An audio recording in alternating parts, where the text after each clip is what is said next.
Okay, Aaron, this is the second game we're gonna look at in this session. It was played on the 12th of March, 2024, so only 3 days before we recorded this video. Your rating was 1108. You had made that, as we mentioned in the previous video, you had made your target, your goal of 1100 by Easter 2024. And you decided to play a few unrated games, and that's why you were paired against a player with a rating of 1410, much higher rated than you. Yeah. See what happened. You opened with the e-pawn, and like in the previous video, your opponent plays the Sicilian, Hmm. and he plays the better than your opponent in the previous video. We'll put the opening moves on the board. Not much to report on. You don't have to. Well, I guess you probably have to swap here. Otherwise, your um, bishop might get trapped. It probably won't get trapped, but we won't go into that. Bishop takes c6 check. And yes, you have scattered his pawns a little bit, but at the same time, you have promoted his b pawn to a c pawn, which is closer to the center. So black is not too unhappy with that either. Things are about even. You castled. He played e5, gets another foothold in the center. Bishop developed. Bishop e7. You're really playing good chess here, developing all your stuff, getting hold in the center, and with your king safe. It can never be bad. Knight Yeah, thank e2, you. castle, c3, knight h5, and you decided to swap, and d4, pushing in the center. Yeah. Take, take, and that knight is not really doing much on h5, so he decided to bring it back to f6. I guess knight f4 is also an option, but he played knight f6. And is attacking your e4 pawn. So that's Yeah. something to spot. When you check Skapja's attacks, it's attacking an unprotected pawn. Um, you play d5, attacking the c6 pawn. I'm just looking, if we go back a move, I'm just looking to queen to c2, Queen c2, yeah. protecting the pawn and then attacking the c6. Would you recommend that? Yeah, What would you think? yeah, that's a fine move. Queen c2, connecting the rooks. Yeah. Nothing against that. d4 is protected. Yeah, queen c2 is a move, I guess. Um, knight g3 is also an idea. Yeah. Yeah. Anyway, queen c2 is fine. You played d5, you played c5, and now you played queen d2. You just had missed that pawn was still hanging, so he took Hmm. it, attacking the queen, queen d3, and the knight dropped back. So yeah, this is nice. Not only has he won a pawn, but it's a central pawn. That hurts a bit extra. Yeah. Um, if it was black to play here, what tactic does he have? Black to play. He just played the knight back to f6, and it's white to play, of course. But if it was black to play, what could he play here? Bishop to b7. Yeah, that Just is a developing move, but give me a tactic. Black to play and is a right. nice tactic. Let's give the move to black. Hang on. No, sorry, can't do that. Tactic. Right. So it is. I'm terrible with these because I don't know what order to sort of look. Do I look for forks first? Do I not look for forks first? Pins. So I'm looking at my king and queen, so they're not in line. Um, can the bishop move anywhere? Bishop to f5. Is there any tactics there? I don't know, Rick. Oh yeah. Oh shoot. A, a pawn fork. A pawn fork, exactly. Yeah, okay. Simple tactic. And you said looking for forks. I thought you might have seen it, but I know I put you under pressure in a session like this. It's not a normal situation, so don't worry No, about it. it's fine. I've got to start learning to be comfortable with being uncomfortable. But when I think of forks, I always think of knight. I forget every everything can fork really. Yeah, Um, yeah. I think every piece can fork. Yeah. so if we just go back, if I can move the queen back to d3. Um, So this is the yeah, position he sorry, leave plays me knight here. f6 here. Yeah. It's So white. It's as white soon to as I play still. yeah, as soon as I see those thing with a light square, dark light, and I've got pieces on there, automatically yeah, e4 right. Okay, fair enough. Yeah, yeah. I guess if you have pieces like that, then there's always if there's a knight showing up here or pawn can go, then it will be a fork. But I don't know. It's uh, it's pattern recognition, as we always say.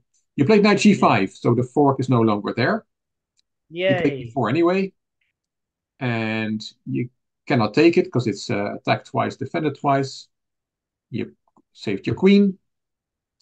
a5, rook e1, bishop a6, attacking the queen again. Queen drop back, and that means he can take a second pawn, another central Oh, pawn. So he is within a handful of moves won both your central pawn. So this is a very winning position for black. how could I have defended that pawn, Enric? Just going back, I could have Well, moved my rook to d1. your queen is hanging. Oh yeah. So queen to b3. Queen b3 is the only way, I think, to save that pawn. Yeah, So these are like little battles that are happening for pawns in the middle that I'm not great at. Just little things. yeah. It's That's my weakness. well, yeah. It is really attackers versus defenders. It's Yeah, after queen c3, the pawn is undefended. So it's not that. It's yeah, not that. This is not a very advanced concept. It's just attackers versus defenders. yeah. He took Do you it. know what it is? It's me seeing that my queen is attacked by the bishop. Me going, oh, what do I do? Safe square, get out of the harm's way, and not thinking about the going out. Yeah, exactly. That's what it is. And the good thing is that when you play these 1400 guys, these mistakes get exposed. If you play the 1100s or thousands, they will not punish those mistakes. So that's why it's good to Yeah, play stronger players. yeah. Um, yeah. Um, he's also attacking your knight. So you're attacking your queen and your knight on g5 are both hanging. And you play nice Oh. moves, solving two problems in one go with queen g3. Yes, I've done something with my life. Bloody h6, hell. knight, yeah, it really has to go there. Not a nice square for the knight. f5, he plays it very powerfully. He's clearly winning. F3 and f4, queen g4 and knight e3, and that is a fork. Black is having a great time. You have to save the queen, of course, and he wins another exchange. Um, Oh. you didn't recapture, you took on f4, and um, yeah, now he makes a strange move. He took the knight, he just gives him back an exchange, just like that. Rook takes f4. There was no need for it. Knight takes f4. He just given away an exchange like that. He has on me. He has this position. Yeah. He took on f4 with the rook, which was just protected by the knight. So it's a knight. Oh yeah. Yeah. It's just Yeah, it's cool. swapping a rook for a knight. Very strange. No need for it. Yeah. But um, and then he played knight d2,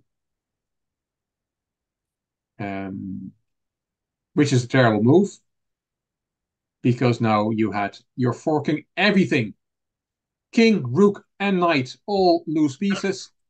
And I just want to say here, the things I'm not good at, I can be taught. The things I'm good at, you can't be taught. You mean double attacks? No, like to not. I know this is I'm losing pawns, I'm losing exchange, but I'll be honest with you, I not once thought, oh, this is over, I'm gone. This is something I've developed, that resilience. I, Yeah, I will keep going. yeah. The, Well, the amount of times I've took a knight and someone resigns. Me, not me, mate. Even if I've got one pawn, I'm gonna try. yeah. Yeah, well, no, you're a fighter on the chessboard, and that is a very important skill. Very, it's and nobody likes to play. I hate to play these guys that they just dig in, and they find chances. And yeah, again, it's one of the things that stronger players are better at than weaker players. But you have that. It's a great Yeah. part of your And game. Yeah, this is where I thought, I mean, it's like a boxing match. I've been beaten up for 6 rounds now, and I'm like, right, he's gassed out a bit now, so let's go in. So I thought, right, Queen D5. yeah. No, chess is a very violent sport. It is indeed. So from that point of view, your boxing analogy makes sense. If Mm. Black saw that comment, of course, he lost the plot a bit because he just gave up an exchange for nothing, and now he missed Queen D5 check. So if you see that Queen D5 is a big threat in this position before you play Knight D2, if you're Black, what do you do against that big threat that White has? Do you move the king to H7?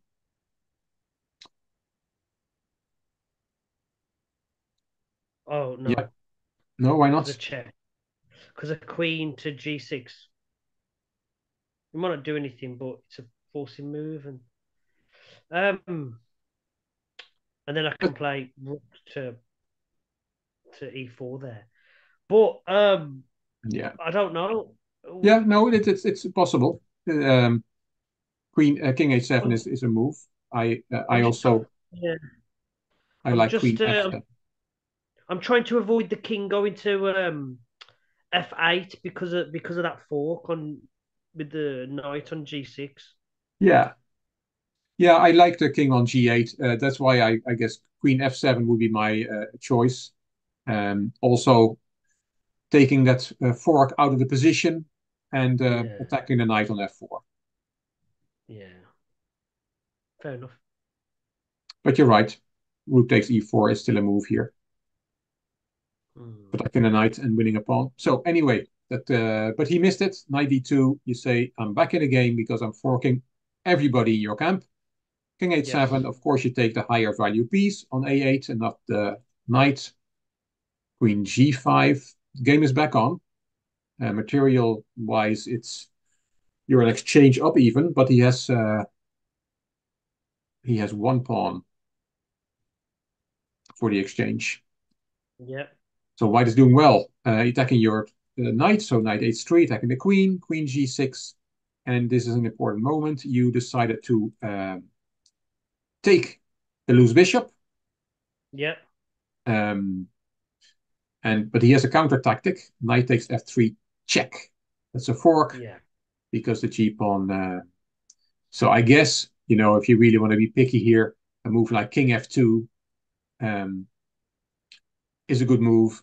The bishop is still hanging, and white white's doing well, but black definitely has counter chances as well. King f2 is an alternative to taking the bishop.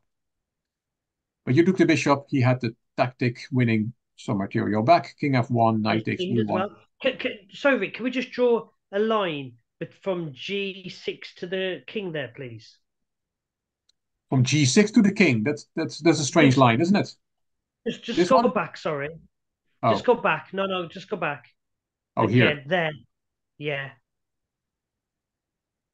So I can't take because it's pinned. Yeah. No, it's just Yeah, when I watch these back, it allows me to I learn better when I see the lines and stuff. Okay, fair yeah, enough. yeah. So Um, it's a fork. It's forking king and rook. It wins an exchange back. But of course, you yeah, just took a full bishop on a6, so it's not that bad. yeah. Um, and when the smoke clears, which is here, Yeah. okay, I'm stacking up. your knight f4, you're a piece up. Yeah. Um, the only problem is that he has three pawns for it, which is usually about enough compensation. And your king is very in the open, and with queens, that is always very difficult. This is very difficult to play for white. um, and for black as well. But especially for white, if you want to win, all the 3 pawns that you have are still on their initial position, so they're a million miles away from queening. He has strong central pawns that might roll, and yes, you have an extra piece, but this is not easy at all. This is a very difficult position to play. Hmm. He gave a check, king e2, he takes another pawn with check, um, and king e3 and queen g3 check. You Yeah, take a pawn, queen yeah, g4. yeah, I guess you could have taken this pawn here, at least take one of his pawns.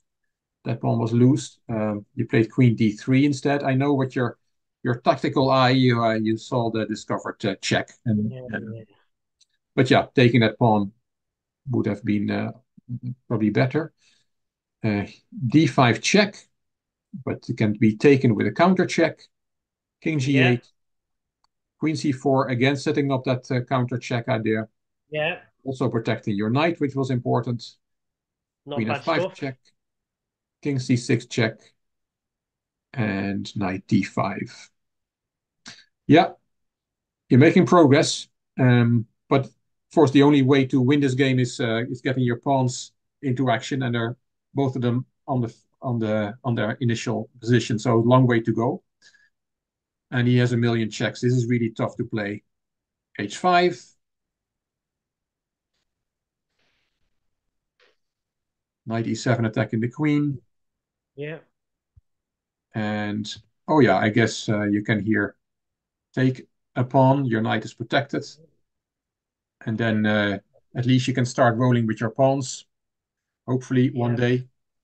But you played queen e6 instead, left the pawn on c5 alive. Queen f4 check, queen e5, queen d4 check, and now you decided to get the queens off the board. And that's a very understandable decision because um, but it puts his pawn a square forward. yes, you have to be, and of course it looks. No, let's put it on the board. It looks dangerous, right? Because your Yeah, king is very far up and he has two runners. Well, maybe even three, although the G pawn is not really a runner so far back. But yeah, can king and knight stop the two runners? And the answer is yes. Your first move is okay, knight f5, yeah, d3, and now this is an interesting endgame. This is a very interesting endgame, actually. You played knight e3, and now yeah. after h4, one of the pawns will go through. The knight cannot stop them both, and the king is too far away. And that's what happened. We'll see in a minute what happened in the game, but let's put it at this position. So here you play knight e3 and lost the game after h4. But white can still save this game. Really. Uh, Pawn to a3, and then push b4, exchange, take, and then run up the b4. But it's a long way yet. Um, Move the king. I don't know. To I'm where? looking at Move the king where? the.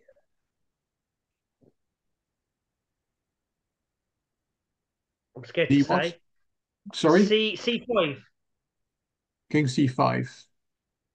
Hoping that I can stop the D pawn with the knight, and then eventually run up the A or B. Okay. And what about this guy then? Well, hopefully once I've took care of the D pawn, because the knight jumps. Hopefully, because I can't work it out at my level, Okay, let's move it. look. Let's have a look. King c5. I play d2, Knight to E3. knight e3, and I play h4. And my plan is I'm not going to make it. I can't do it. no. So the king went the wrong way. The king has to help stopping the pawns, and on c5, it's going away from the pawns, right? Yeah. So after d3, um, try again. The king has to help. King has to be active in the endgame and not going the wrong way. D5. Did you say D or E? D. Okay, I really would like to go as close as possible to the action. E5. King E5. It's almost an automatic.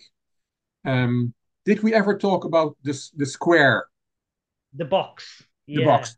We did. Okay. But it's something we need to probably work on. Yeah, well, we can revisit that. Yeah, sure. But you know about it. So the square of the Yeah. H pawn is like this, and the king is in the square. So the H pawn is under control, and the knight can always jump to E3 to keep the D pawn under control. So now um, things are okay. Okay, of course he has another pawn. It gets very complicated if he plays G5. But just to make the point, the king has to be active. These are the most dangerous pawns. So the king to E5 is almost an automatic move. And if that still loses, well, then the position is lost. But that is activate your pieces, play with all your pieces in the endgame. That is so crucial. And at the moment, the king is looking on from afar, and if it goes to C5, it's going in the wrong direction. So can we play out the box, please? So can we move the king and the H pawn and see how we get on? Yeah, let me get rid of all my arrows. So we played king E5, Yep. and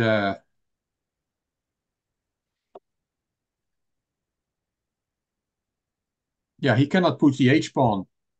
Um, well, let's try it. We played King to H4. F4. Yes, you don't want to take it, no? Oh, I just want to practice this box. Yeah, well, okay, but answer my question. Is knight takes H4 also an option? Yeah. Well, are you sure? Take. Take. Oh no. Exactly. The knight has to. So that's it. The king is going to control the H pawn, and so your answer was right. I just wanted to see if you had seen that knight takes H4 is not possible, and the knight is controlling the D pawn. That is really what you try here. So after H4, you said King F4. Good move, because taking the pawn, as we saw, loses. And if he then plays D2, Knight to E3. knight E3. And now both pawns Yeah. are under Yeah. lock and key. So that's control. So the king's gone that way and the knight's gone that way. Fair enough. Yeah, Right. so And that's how then you stop the pawns. yeah, and then H3, G3 king. Ah, perfect. But you know what's crazy? At first glance, you don't think the king's going to get there. No, that's why you need to draw the box in your mind, and then you see that the king easily stops the pawn. Of course, things are more difficult here, Aaron, because he has another pawn, and he can gets his king closer and the G pawn, so it's he can still put up, try to win his position, but that goes a bit too deep for this session. But yeah, So can I important just ask? here. Sorry, because we can end it on the box because I'm quite happy to just ask about that really. So the box, can you just tell me a bit more about the box? Like how many squares? Because if I draw the box, it might be a square or two wrong. So Well, the box is it is a square. So if the pawn is on the fifth rank, the king has to be in this so it's box one, to two, be able to three, four, stop the five. pawn. So it's five And by five. yeah, because the pawn is four squares from the promotion square, Right. um, So and the my box my for this one is 3 by 3. So the king will not be able to enter the box there. So that's why the knight needs to control the d pawn. so you know where the king is now, D6, and the pawn's on H5. Because the king has started outside the box, can he still get to H5? I can't remember if we've moved the position. So can the king still get to H5 now? But you don't need to get to h5. You just need to get into the box so that you control the Yeah, pawn, that the pawn will not that's what I promote. mean. So Yeah, I mean, not get to H5 that square. I mean the H5 pawn. So if the H5 pawn is moving to promotion, the yeah, king where it is now can get to that pawn. yeah, Right. exactly. I And wasn't sure if the king, for that to be successful, I wasn't sure if the king needed to start in E5. well, you need to be, if it's white to play. If it was black to play, then the king you know, Yeah, it says move then ahead. yeah, then the box gets smaller. So let's, yeah, I can't give the move to black. But if it was black to play and he plays h4 and the knight cannot take it, then it's lost because the king is then too. Then suddenly the box would be 4 by 4, and the box would then be like this. Right. So for the king to be successful in reaching a pawn that's promoting, it has to be within the square, which is 5 by 5. In this case, it's 5 by 5 because the pawn is on its fifth rank. Yeah. Yeah, and that's why you cannot use your king to stop the d pawn because that's a 3 by 3 box, and the king is too far removed to get into that box, as you can easily see. It's a million miles away from that box. So that's Yeah. why you need the knight to stop the d pawn, and your king can get in the box of the h pawn. Okay, thank you. Of course, there might be viewers who say, well, it's not that simple. That is true because there's also a g pawn involved, which can start rolling, but that goes a bit too far for this session. Yeah. Yeah. Okay, so knight e3 was played, and after h4, this is what happened in the game. Now we can draw the box. It's a 4 by 4 box, and the king cannot enter. So that h pawn is going through to queen. And the knight cannot help because otherwise a d pawn goes through the queen. That's the problem. The knight is overworked. It has to control 2 pawns, and he cannot do that. King d5, h3, and he made a queen, Hmm. and you were checkmated. He could have checkmated you here with which move? Queen to b2. Yeah, but he decided to play on a bit, I'm still and in it. this I'm is the still in the final position. game. Yes, what a Yeah. game. No, just saying I'm still in the game, Eric. I'm still in. Oh, you're still in the game here. Yeah, yeah. Stalemate is your only hope here, but here you resigned. So No, thank yeah, you. nothing to play Yeah. for anymore. Okay.